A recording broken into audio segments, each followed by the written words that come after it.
Sandali lang, Lakay, si Milky muna.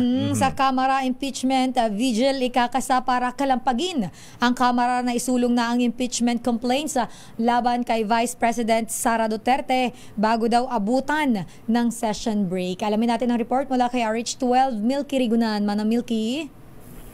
Sister Ann at Lakay, last 2 minutes na bago ang session break, kaya dapat aksyonan na ng Kamara ang 3 impeachment complaints na isinampa laban kay Vice President Sara Duterte. Magdaraos ng impeachment vigil bukas sa harap ng batasan pambansa para bantayan kung uusad ang naisampang reklamo laban sa pangalawang Pangulo. Bukas, araw ng Miyerkules, ang uling araw ng sesyon ng 2 kapulungan ng Kongreso para bigyang daan ang kampanya sa midterm elections.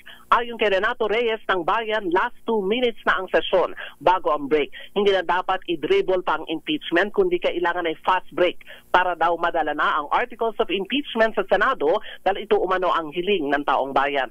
Sobra na anya ang 2 buwan na paghihintay para mapanagot si VP Sara sa issue ng mga questionableng paggastos ng pondo. Kahapon, tiniyak naman ni House Secretary General Reginald Velasco na maaksyonan daw sa loob ng linggong ito o bago mag-adjourn ng Kongreso bukas ang nakabingding na impeachment complaints laban kay VP Sara. Sa tanong naman na parang dinidribble o pinatatagal daw ang impeachment complaint, ang sagot naman ni Velasco, hindi siya marunong mag-dribble. Ako si Milky Rigunan, nagulat para sa DCRH, una sa Pilipinas, una sa Pilipino. Damdamin Bayan. Maraming salamat, Manang Milky Rigunan.